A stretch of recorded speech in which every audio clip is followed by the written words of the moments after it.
Welcome to another episode of Dads in Progress podcast. I'm your host, Sport, and I'm here with two guys. If they dad tell them to bring the woman home at 11 p.m., she be there at 10:59. How we doing, fellas? Early. 1 o'clock for me. 1 a.m. What's going on? How y'all feeling today?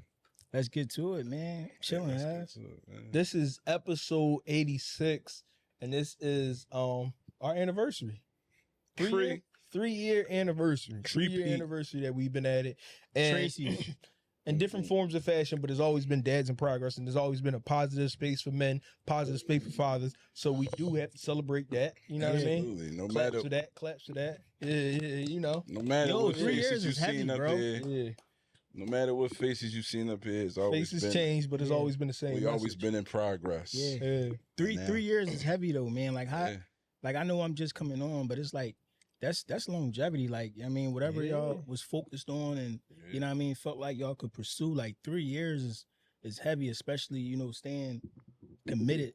You know what I mean? Because for me, like now, you know, I'm probably like 2 months in, like I got the rush, like I have the adrenaline, like as you know, when something is fresh and something is new, you feel good. But we talking about 3 years later. Five, how like y'all 3 feel, days bro? before we hit the studio. I be checking in, bro. Like I be counting. Look, I missed weeks. I'm like, damn, I supposed to be last Monday. I thought, you mean? 1 week he threw you. I'm like, oh, he's talking about get the bottle on my way there. No, he's don't go yet. Yeah. But no, I mean, to see us from where we started to like where we at now, like it's really like I'm proud of like everything we did. I'm definitely proud that you joined us too, bro. Appreciate you, bro. I feel like this is the one right here. Yeah. So, but to see we came from just the mic in the middle of the fucking table, you know what I'm saying, to like the studio and all the aesthetics and all that. Like I'm happy and to see that we stuck with it and kept going with it, because it was plenty of times where we could have just been like, it's a wrap. Yeah.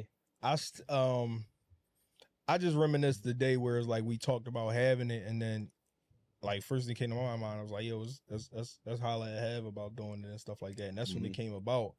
And we just been balling ever since then. And even then, it's times where like you thought the shit was gonna disappear when we had a couple bumps in the road, and it's like we don't have no, even us getting in the studio, somebody sent me this studio. Like I was looking for a studio, trying to find us a new home, and somebody sent this to me, and we've been shout out to them. Yeah. Shout out to this space. Yeah. Man, shout out to Sport, man. He been the glue for real, because when the first situation happened, I thought it was a wrap. And he was the one like, bro, we gonna keep pushing, man. If you want to keep pushing, we gonna keep pushing. Yeah, that was definitely the message. I said, let's go, and it's been on since then. Like, shout out to Sport, man. He definitely been the glue and keep that shit going. Just the vehicle of what it is, though. Like, we don't know 5, the podcast don't happen.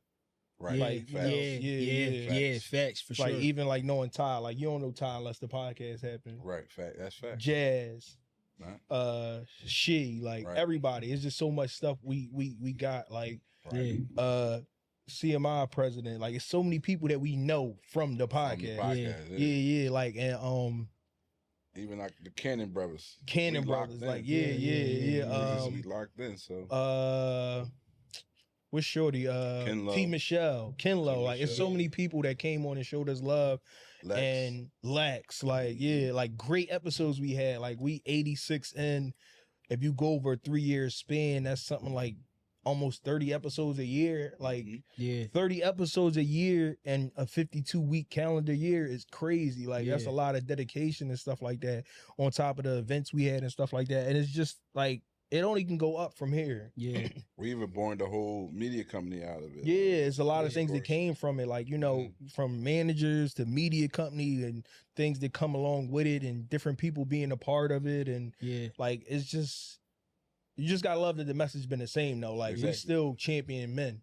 And it's not some people doing that. Like, we champion men. Like, it's a lot of people, there's a lot of men that sit on podcasts like this and they just bash women. And that's not something we do. We try to just champion men. And that message hasn't changed regardless the couch, regardless the setting, regardless the cast. It's always been the same. And I think that's the most dopest thing about it. And the event's definitely coming back. But like, you know. For sure. And one thing I wanted to say too is like, it's good that, I mean, you gave Sport his flowers, because you need a person like that on your team. Absolutely. Because look, a person on the team could be supportive and felt like how you felt, like, yo, we just gonna chalk it. You know what I mean? Just being supportive of how you feel. Exactly. And feeling like, damn, I want to keep going. Maybe that's just me. You know what I mean? That's my selfish moment, but I'm going to just take on how I feel. But you need a person like that. And also, I want to feel like you never know who's watching, right? Yeah, you never know what somebody's getting out of this. You dig what I'm saying? So that's my thing. Like, you just never know. Like, this really might be therapy for some people, man. Some men, some women. You dig what I'm saying? So, you know, a child out there. You know what I mean? You just never know who watching. You never know who tapping in. So we had some like heavy calls where I had people call us like, yo, you know, I see y'all do that, and I was thinking about hurting myself, and I decided to call y'all. Or I had women tell me like, yo, I sent this to my baby father, my boyfriend. Hopefully he'll listen and tap in. Like, it's something that, like, a space that we did. And I was just telling, and it's not even no bullshit, because the anniversary kind of came and went, and I wasn't even thinking about it. Have really brought it up. But I was telling one of our homies, one of our mutual friends, I'm like, yo, whatever I do, Have gonna always be with me, because one thing I can respect about Have is just that Have always judged me for me. Like, it ain't never was what somebody else thought about me. Right. So it ain't never been like, and I got nothing but love for somebody that, like, yo, I ain't basing it off how I feel about you, what people say about you, what the room point at you. Yeah. Like, and that's just indicative of his character, though. Like, the whole room might be pointing at you and saying, you, Have gonna say, yo, I'm gonna judge you off what I think, and then make my own opinion. Ain't no follower in them. Like, so that's just, and that's why we always hear, like, you know, it don't matter. And I think, and I'm not saying it's just because you here now on Fire, but like, I think this is it. Like, and I haven't felt like that with anybody that sat with us. Like, from the original cast to when Ty was fitting in and filling in, like, to now. This is the only time in the 3.5 years, or whatever the case may be, that I felt like, I felt like, yo, this is it. Like, the first cast, I felt like, yo, this shit not gonna last long. Right. I was like, I'm rocking, but it's not gonna last long. Second cast, I was like, this was only temporary, because it was temporary to start with. But now I feel like, yo, ain't nothing going, this crazy glue, like, this shit not gonna fall apart for nothing. Absolutely. But we here though, like, and appreciate, we'd be remiss without saying, like, thank you to all the listeners, the people that tune in, for sure, and all the people who sat on our couch. We nothing without y'all. Like, y'all matter when the views up or the views down, or the listeners up and the listeners down, whatever the case may be. The people that tap in and be like, yo, I heard the episode. That means tremendous to us. Like, that means the most. And then the fact, and the people that stayed down when we was going through our little bump with the first situation. And we had a nice little layoff, and we went to the lives and all that. We was doing lives just to keep the shit going. Like, it's people that stayed down, and like the views is back up. Like, we back popping. Like, that's a testament to y'all fucking with us. We appreciate y'all, man. Keep rocking, keep tapping in. We got shit for y'all, man. Like, we ain't going nowhere, man. 3 years, 30 more to go. Yeah, if hopefully you've been on the ride from the beginning, you on the ride now. Exactly. As long as you ain't get off, we love you. For sure. But that's enough of the mushy stuff. That's enough of the mushy stuff. Let's get it started. What I wanted to talk about today, we always talk about men with therapy, and this was a post we put up on the page a couple weeks ago, but we never really got a chance to dive into it. And it's that an alternate from therapy has been men's group, and how we need to start getting more out of, like, being around our homies. Like, stop having so many surface conversations just about women, sports betting, and dick pills from the gas station. Like, real shit, like, we really need to start tapping in with each other. Like, because, you know, first of all, everybody don't have homies that work. People make their money in the street. So they don't even have the medical coverage to get therapy, but they might need it the most. So then some people don't reach out to therapists because they don't feel right. But, like, your homie that been knowing your whole life should be able to tap into you and be able to tell you things and stuff like that. And it's a lot of positive things you get from being around a space with a bunch of males. So I'm gonna read off a few like if I can find it real fast. I'm gonna read off like a few of things they said, like the benefits of being in a men's group. And like the positive things of just having a men's group versus going to therapy. Because sometimes you might feel funny sitting on the couch.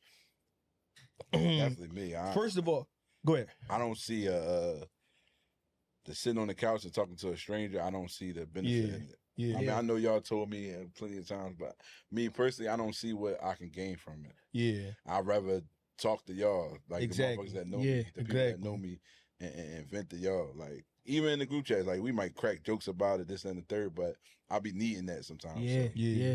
I'd rather that than to sit on the relationship. Yeah, and that's the thing. That's one of the things. One of the things is like the familiarity of being around your homies. Like, you're not sitting talking to a stranger. Right. Yeah. One thing is affordable. Like, some people going through tough times. Like, when I was going through therapy, that shit was, my copay was $75. I was paying $75 a week. Yeah. Now that's $300 a month I'm putting out just to therapy. Now I know a lot of people say like, yo, if it's worth your mental health and all that, or you spend it on something else, you can finish it, but everybody don't have it. Everybody's situation different. Exactly.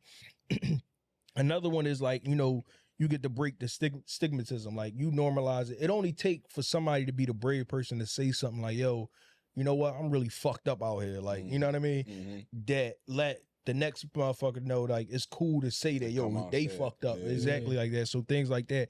And it's like,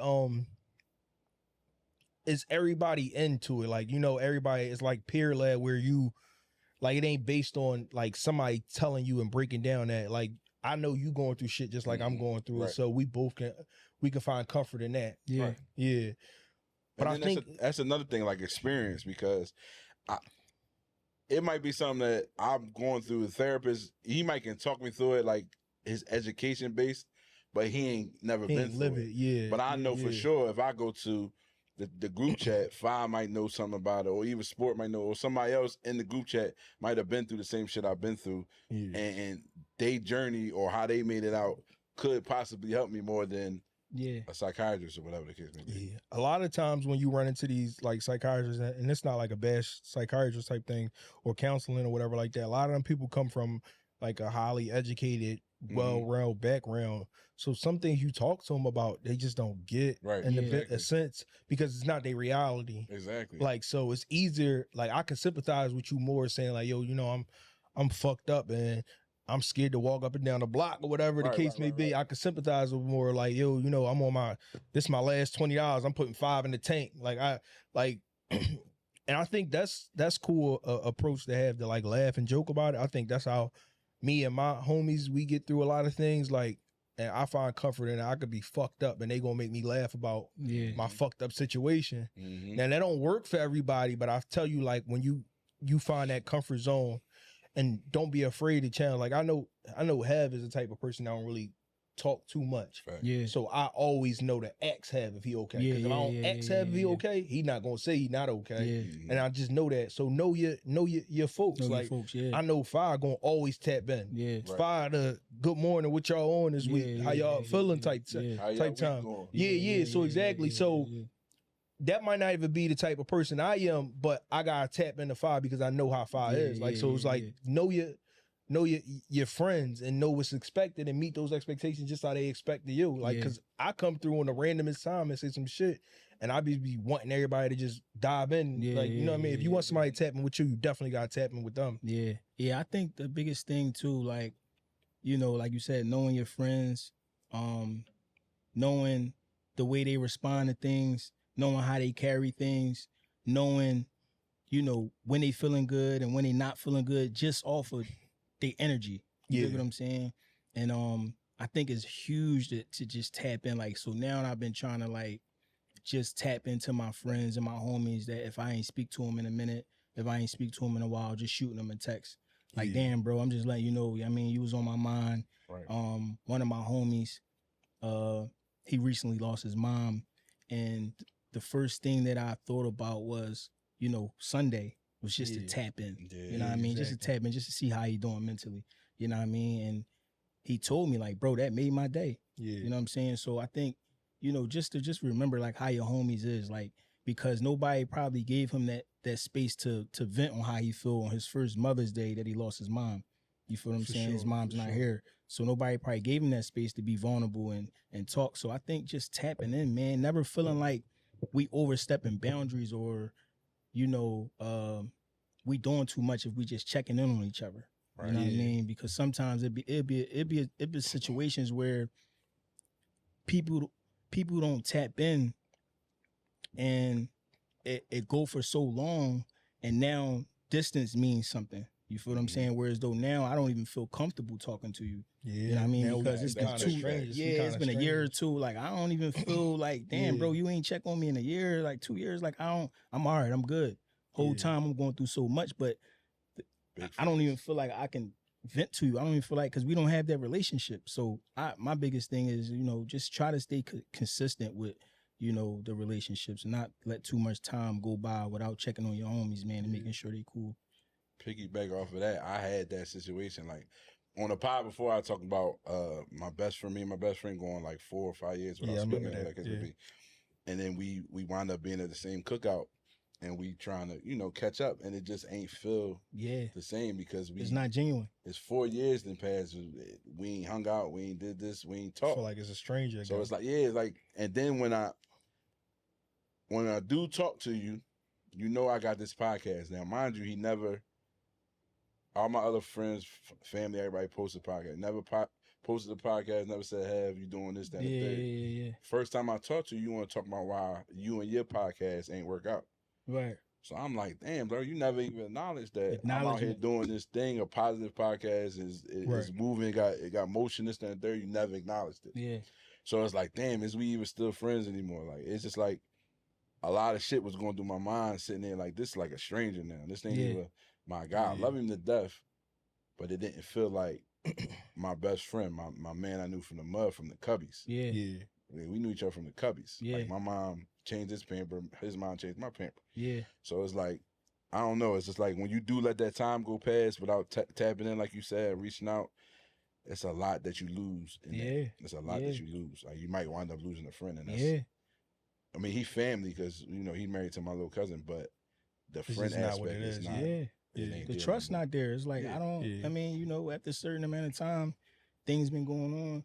It's like the trust. Like I feel like if you let a certain amount of time go past, your role is different. Exactly. So now, even though before you might have been my best friend, but like now I got to give you the short conversation. And then not even I rose, not to cut you off, but not even I rose, but I'm a different person. I'm a different person. I'm a whole different person. You're a whole different person. Yeah. Life done changed us. Yeah. Life experiences, life things that we went through, it made us different people. So a lot of that could be the reason why we grew apart. Like we not the same because of the different people we are at this time. But shit happens.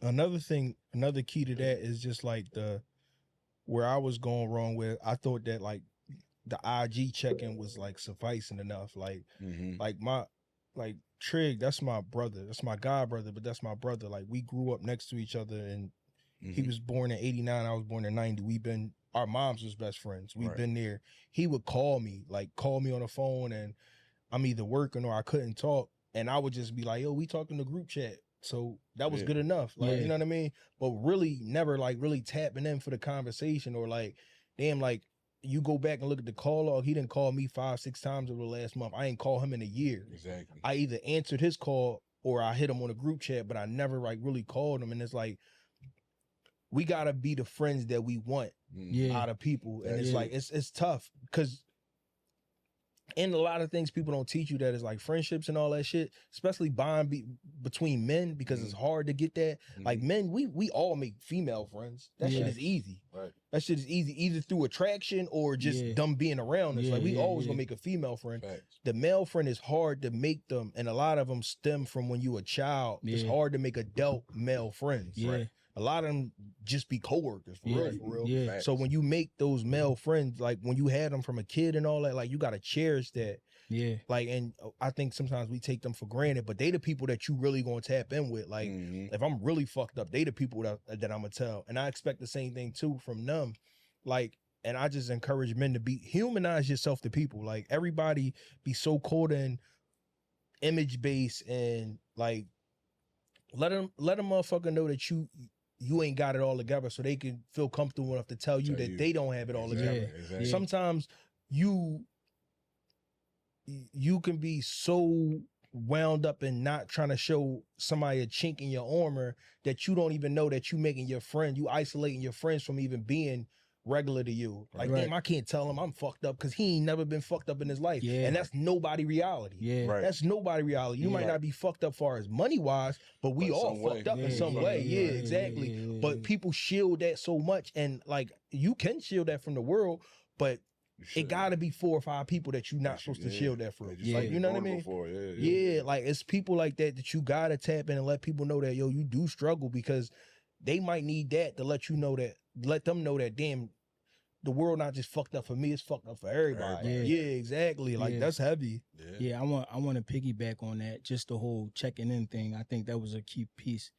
And I think this is very important for everybody. I'm gonna look at the camera when I say this. And this might be the counselor part in me and the therapy part in me, and my role. But I think it's very important, right? When you're about to engage in a conversation with your friends, check in on them. Say, before you drop whatever you're going through, I always look at life as a cup, right? So see if their cup is full, right? Because I might not be available to hear none of that stuff you're going through. So just tap in and say, damn, Fi, like, or that person, like, I want to talk to you about something. Are you available? Are you emotionally available? Can you talk?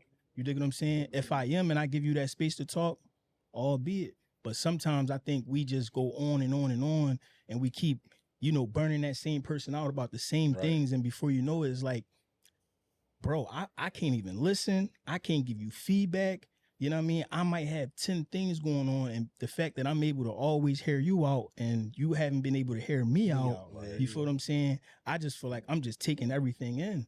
So I'm not really emotionally available. So I think it's very important for us to just tap in with our friends. Like, yo, bro, you all right? Like, I really need to talk to you about something serious. You know what I mean? Are you available? Like, how you feeling? How you feeling first? I think that's the conversation. That's the first piece. Asking that person how they feeling. But when we like disregard that because of our stuff, it takes away from. Niggas only do that when they try to borrow money. I'm just checking on you. They be like, I'm just checking on you. Facts, bro. I'm cool, but I just need 20 for real. No, but that is true. Knowing, because when somebody keep hitting you over your head with their problems, and you got your own problems, now become a duty to me. I ain't being a friend no more. I feel like I'm doing a job. And now I'm a slide on that. And that was the thing that that I wanted to talk to Hev about, was the whole cup thing, right? Where if you go the professional route, they don't have a cup. You feel what I'm saying? And I noticed some relationships, like you could really mess up a relationship from how much you vent to a person. Right. You dig what I'm saying? Where professional, that's their job to hear you out. You know what I mean? Because you have some friends that's like, yo, I don't even want no feedback, bro. Like, I just want you to hear me out. You know what I'm saying? Because the moment you try to tap in and give your advice, it's like, damn, bro, I ain't even want you to, like, I just want you to just listen real quick. All right, well, you can go tap in. We all had that venting point that people don't know that we have. Like, I don't even think, it wasn't until I went to therapy that I noticed that you gotta vent. The problem is, once your cup get full to the top, it's gonna pour over, and you might be the wrong person. You might be with the wrong person to tell that shit to, but it's gonna come out. And it's refreshing when you go sit with somebody and like you dump all that shit, and then when you get to the people that you know that you ain't supposed to be telling them that shit, you don't tell it to them. Tell them. Like, you ever get off the phone and be like, damn, I done said something I didn't want to fucking say that. She don't need that. That ain't for her. Right. But I gave it to her because I needed to say it. Needed somebody. Going to therapy, that allow you to dump that shit off to everybody, and you can, especially being a man, like, that's why I don't understand that. Like, cause we wear that iron coat so much that it's like somewhere you can hang that shit up for a little while, be whoever you gotta be, drop tears and all that, and then put that shit back on for the world. And it's not too many spaces in this world that's creating that for you. Because when you drop that coat for other people, sometimes they gonna look at the way and like judge you off of it. Like, you know what I mean?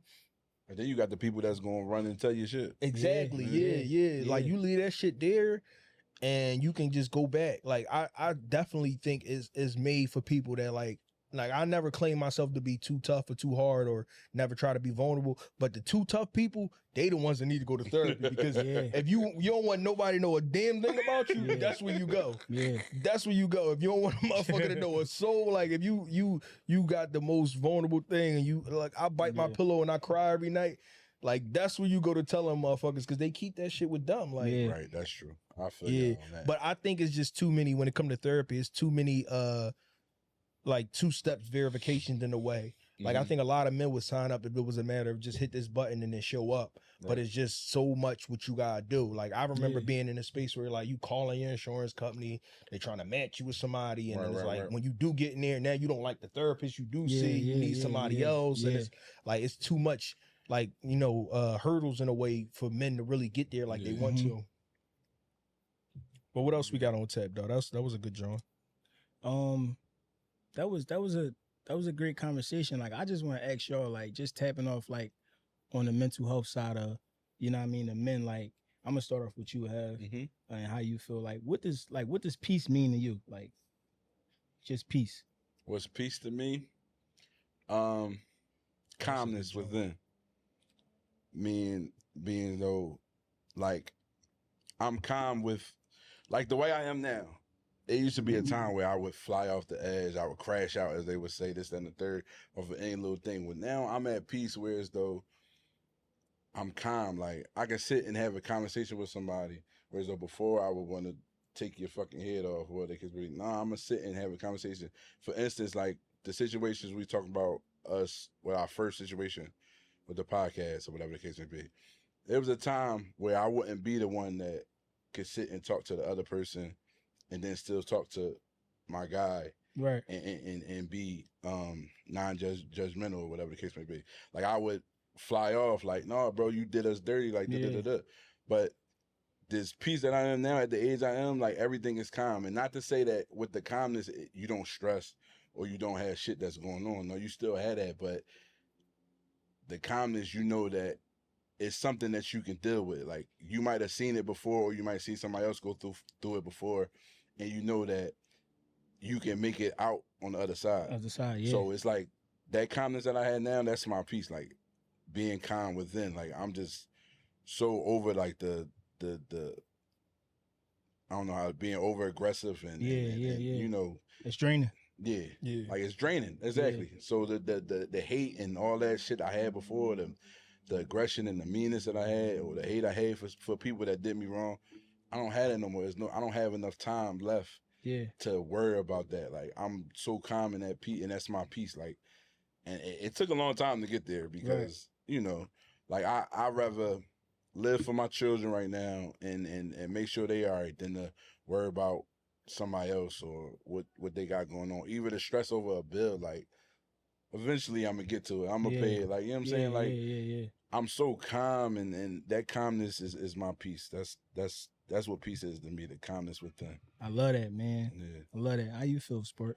I would say peace to me, and I think a lot of times when you describe peace, people think like just like the absence of like pain and like agony and stuff like that.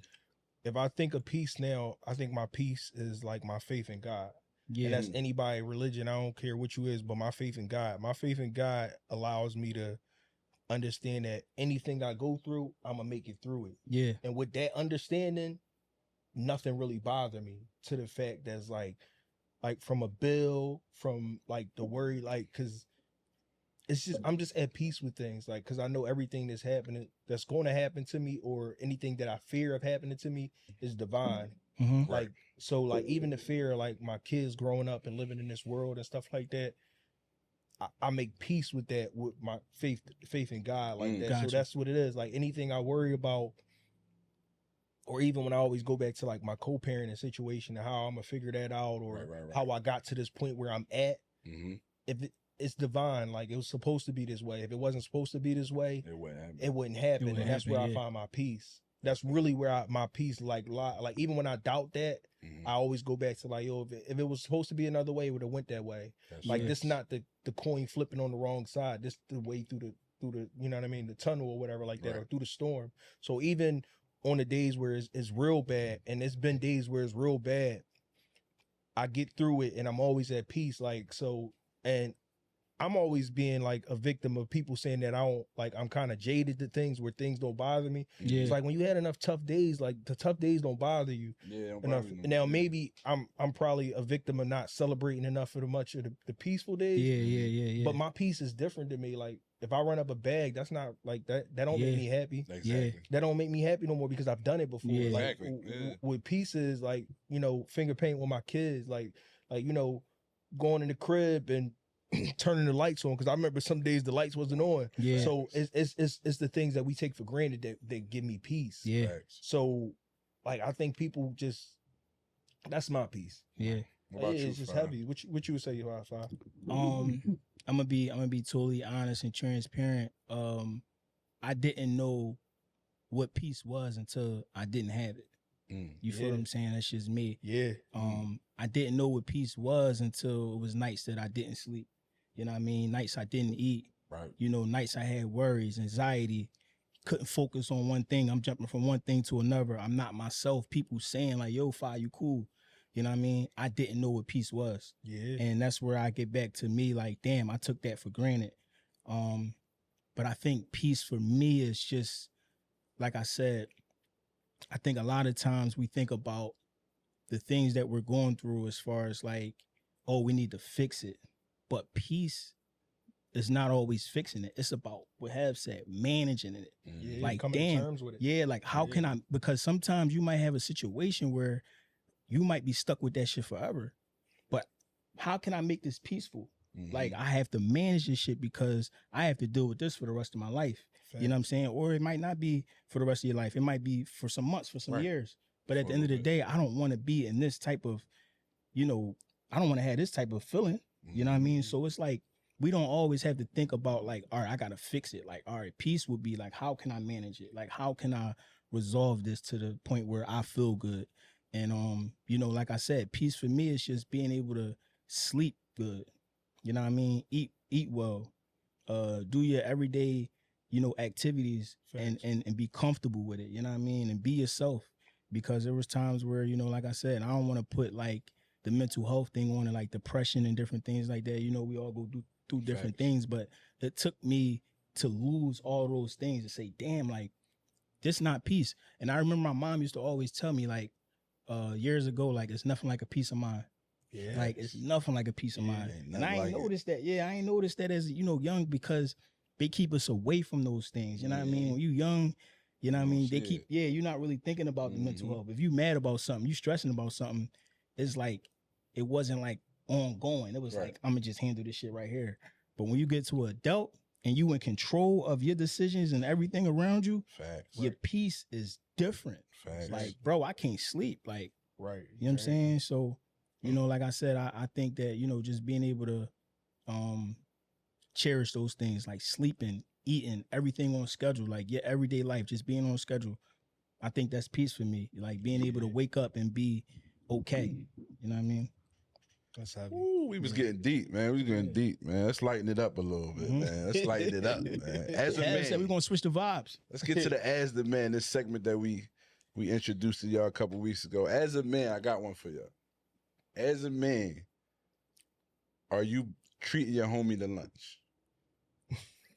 Yo, as meaning treating, you paying for it, you let's go to lunch. I got you, man. This and the third. I just want to catch up. Am I fucked up or I got it? Like, and you just want to pay. Y'all both got it. I just want to treat you to lunch, man. I just want to show you a good. For me, it depends how it's acts. Like I feel like I treat my homie to lunch for sure, but I feel like some things we gotta save for the women. Like I don't think any of my homies would text me and say, "Damn, bro, like I'm at such and such. Can you send me some money to eat?" Yeah. Like that hit a little different. That's different. You feel what I'm saying? That's wild. Yeah, like I don't think like he might say, "Damn," he might really be in that situation, but just be like, "Damn, bro, you can send me a dub real quick. I'm trying." Like, ain't that he lying, but send me a dub real quick. Who told you order that shit? Yeah. Who told you order that? What about this though? Damn, if I ain't talked to you in a minute, what's up? Let's go out to lunch. Yeah. I'm cool, but I ain't really got it right now. I'm fucked up. Don't worry about it. I got you. Yeah. You do that? Yeah. Or if like it was just times where, you know, I went out with my homie, like, damn, bro, like you said, let's go out. You know what I mean? We go out like, yeah, I just got some shit on my mind. I want to talk. Like, bro, it's on me, bro. Right, I mean, it's on me. That's my thing of treating. Like, you know what I mean? It's on me. And then I know, like, the next time I feel comfortable, like, bro, it's on you. Like, you feel me? Where I ain't even got to ask you. I just know you going, yeah, I mean, it's just mutual. But I feel like it's how it's asked, bro. If it's text like, damn, bro, I'm at Longhorn, bro. Like, can you send me some money for my bill? Like, I just put the shrimp on the cheese stick. They talk about $5 more. Like, yeah. What you think? I feel like it's how you ask it, bro. I think it's I might be more inclined to go if I'm fucked up. Like yo, you know what I mean? I know you having a hard time, bro. Just come out. My treat.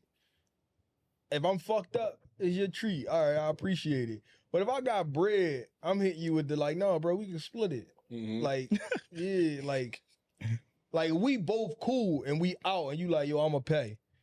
And like, cause my homie do that, like we'll be together and he'll be like, let's say we at Digiday. Like, let's say we at Digiday, we were just talking about it, we making it a whole day out of it. Yeah. So you might be at the bar, you like, yeah, I got this round, I got the next round. Or you be like, yo, like we went to the Eagles parade, I bought like the hookah pens and my man was on his way to meet me. And I'm like, no, I bought both of them joints. He like, what I owe you? I'm like, no, don't worry about it. And then when we went out and grabbed some food at the where he like, yo, I treated you to the food. Mm-hmm. Yeah. It's just understanding that you got me back. But if we both on it, like, yeah, we both sitting there and I got bread in my pocket and you got bread in my pocket and your pocket is like, why you want to pay for my food? Like, I want to know why you want to pay for my food. You like, you definitely got to hit me with the, I got you. It's on you next time. Like if I'm gonna pick up the check, if I'm gonna pick up the check, say, yo, next time it's on you. Like, bro, I got this joint. Next time it's on you.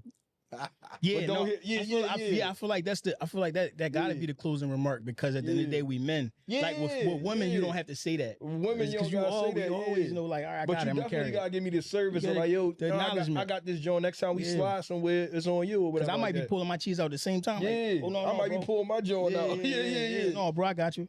I don't know. See, I've been in situations where I was fucked up and I ain't have it, right? Yeah. And somebody said, yo, let's go out. What's his name? He paying for everything, this and the third. Like, he got it. He got the section, he got this and the third. And I'm like, nah. Nah, I still don't like going out like that. Maybe me and my homie, but don't put me in no group setting, I'm bro. Cool. No, that's because everybody know I ain't cool. Like, I'm cool to you. Yeah. The next nigga might be like, yo, throw 101. Yeah. But then, like you said, I've been out with the homies and I buy around, you buy around. I feel like that's just protocol. Like, I buy around. But if you fucked up, only one person's supposed to invite you out to eat. Yeah, like, don't invite me to no group shit. No, we in the gang going out. I know you fucked up. You on me. Then the nigga asks, yo, just spot me 101, bro. Yeah. You in here like this. No, facts. But for my homie to say, yo, let's go out, man. Let's go out to lunch to get a bite to eat, man. I got you. I don't know how I feel like that. I don't know how I feel about that, though. I don't know right now. It make you feel like you feel about it. It make you feel like you fucked up or something. Like, why you think you got? It make you feel like you asking me on a date, nigga. Like, I don't know. Like, what you mean? I'm cool with it. Let's grab something to eat. I'm cool with it. Grab something to eat, and we both pay mutually. I know. I know you broke. I'll pay. Oh, don't hit me with that shit either. Like, no. That's what it feel like. But it might be a situation because here it is, right? It might be a situation where, like you said, your homie, like, damn, bro, come on, let's go out to eat. Like, I got you.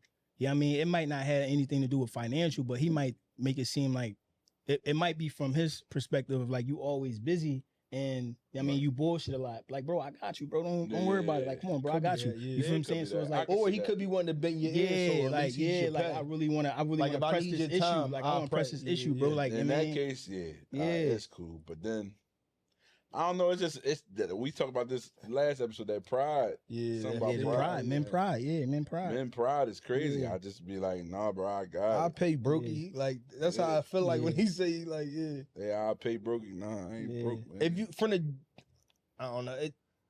If you offering to pay for the food, it feel I would think like, yo, why you want to go out so bad that he trying to like pay for the food? So I take it like you being like kind of desperate. I'm like, yo, then I'm gonna ask you like, you good? Like. Cause we don't gotta go out to eat. Just let me, you know what I mean? Just say what you gotta say. If you willing to pay, that's how I feel like you really want to get me out. But if I'm fucked up and you want to treat me, I'm cool. If it's just us, and you gotta be my best homie. But don't ever invite nobody out to something and you fucked up and there's a group of y'all. Like, not everybody know you fucked up. I did it for like my brother and shit. Like, bro, I got you. That's respectable. Yeah. It's the same thing. I guess. Or if we all homies, like I've been young and we all out and like, yo, you on us. But everybody know you fucked up, not just me. Yeah. Everybody know you fucked up, not just me. So yeah. I feel like we gotta normalize that though, bro. Like, But what you got for the what men can't do? What men can't do. Apparently, if your lady is driving, you can't fall asleep. In the passenger seat? In the front. How you feel about that? What? You think that's valid? I can't sleep? I don't know about that one. No. You can't fall asleep. Why though? What they gotta give us the reason why we can't fall asleep if your girl drives? I wouldn't fall asleep though. Is it why? I just wouldn't feel safe in the car. Yeah. Any car I'm not driving, I don't feel safe in it. I'm getting my nap on, man. I told y'all before, the way my lady drive, I can't fall asleep. It's I gotta watch her. Like, oh, you all right? She gonna kill me for this, but yeah, no. She can drive, but I mean, she always in control. It's just she be just, okay. So I wouldn't be able to sleep, but I want to know why it's not okay for men to do that though. I don't know. I can't. All these what men can't do. Yeah, if you tired, you tired. You can't fight that, bro. Like we on a road trip. Like we coming 5 hours. Yeah, you tired. You tired. You can't fight that now. We going 20 minutes around. You know what I mean? We gonna run away. We gonna run the block. You know what I'm saying? We in certain areas. Like going down north. Don't be like. You feel what I'm saying? It's different. It's like, bro, we on a road trip. Like, I mean, I done drove 5. I'm splitting. Man, I'm tired. I just did 5 double straight. I'm going to sleep. Go ahead and drive. Yeah. You're Let me crazy. take a little nap. So get myself together. That's another one that ain't valid. No. We're going to find a valid one. No. For y'all. But yeah, what's this? This episode 86, 3-year anniversary of the DIPP. Dads in Progress podcast. We rolling. Again, thank y'all for tuning in. Thanks for always tapping in with us. Thanks for staying down. Thanks for staying loyal. Loyal to us. We always going to be loyal to y'all. And remember, as long as we in progress, we not failing. It's the debt. We signing out.